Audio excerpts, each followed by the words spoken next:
करवा चौथ का त्यौहार तो एक बहाना है। दरअसल अपने हमसफ़र को ये याद दिलाना है कि कोई है जो दरवाजे पर हमेशा टकटकी लगाए रहती है। उसके इंतज़ार में हर वक्त पलकें बिछाए रहती है। करवा हेलो फ्रेंड्स, करवा चौथ स्पेशल में एक ऐसी खूबसूरत सी कहानी जो दो लोगों के बीच की कहानी है, दो हमसफ़र के बीच की कहानी है। हमसफ़र हमेशा खूबसूरत हो ये ज़रूरी नहीं, लेकिन ये ज़रूरी है कि वो कद्र करने वाला होना चाहिए। पार्क में एक पति अपनी पत्नी की वजह से गुस्से में बैठा था। तभी वहाँ एक बुजुर्ग आया और पूछा कि इतने गुस्से में क्यों बैठे हो भाई। तो पति ने अपनी पत्नी की गलतियों की लिस्ट निकाल ली और बुजुर्ग को बताने लगा। बुजुर्ग मुस्कुराते हुए बोले, क्या तुम बता सकते हो कि तुम्हारे घर का धोबी कौन है? पति ने पूछा, क्या मतलब? बुजुर्ग ने कहा, आखिर तुम्हारे कपड़े कौन धोता है भाई? मेरी पत्नी, पति की तरफ से जवाब आया। फिर बुजुर्ग ने पूछा कि ये बताओ, तुम्हारे घर परिवार और तुम्हारे सामान का ध्यान कौन रखता है? पति ने कहा, मेरी पत्नी। बुजुर्ग ने फिर पूछा, बीमारी में तुम्हारा ख्याल और तुम्हारी सेवा कौन करता है? उसने फिर जवाब दिया, मेरी पत्नी।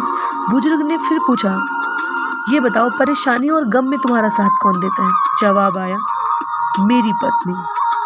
फिर बुजुर्ग ने कहा कि अपने माता पिता का घर छोड़कर जीवन भर तुम्हारे साथ रहने कौन आया? जवाब आया, मेरी पत्नी। बुजुर्ग ने कहा, घर आए तुम्हारे मेहमानों का ख्याल कौन रखता है? पति ने जवाब दिया, मेरी पत्नी।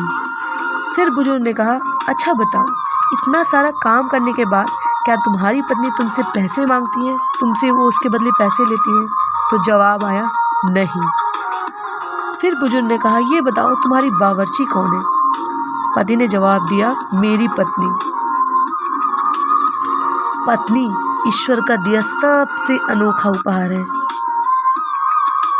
उसके बारे में हमेशा से एक अच्छी राय रखनी चाहिए। बुजुर्ग ने कहा कि पत्नी की एक कमी तुम्हें नज़र आ गई, मगर इतनी सारी खूबियाँ नज़र नहीं आई। दोस्तों, पति पत्नी को कभी भी एक दूसरे का अपमान किसी तीसरे के सामने नहीं करना चाहिए और ना ही दूसरों के सामने एक दूसरे का मजाक उड़ाना चाहिए।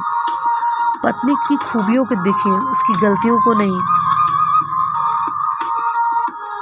क्योंकि पत्नी को शुक्र ग्रह का कारक भी माना जाता है। अगर आप पत्नी से भी बात करते हैं या उन्हें अपशब्द कहते हैं तो इससे आपके तन और मन, धन सबका नुकसान होगा। इसलिए पत्नी को कभी ना डांटें और ना ही अपशब्द कहें। ये आपके लिए और आपके जीवन के लिए और जीवन साथी के लिए और पूरे परिवार के लिए बहुत ही सौहार्द की बात होगी कि आप अपनी पत्नी के जीवन साथी का सम्मान करें, उन्हें खुश रखें। इसी में सबकी खुशियाँ हैं। तो हैप्पी करवा चौथ टू ऑल ऑफ यू। और एक दूसरे का सम्मान ज़रूर करें। रिश्ते में प्रेम हो या थोड़ा कम ज़्यादा भी चलेगा, लेकिन सम्मान ज़रूर होना चाहिए, क्योंकि ये एक दूसरे के लिए गौरव भरा पल होता है यदि हम एक दूसरे के प्रति सम्मान की भावना रखते हैं।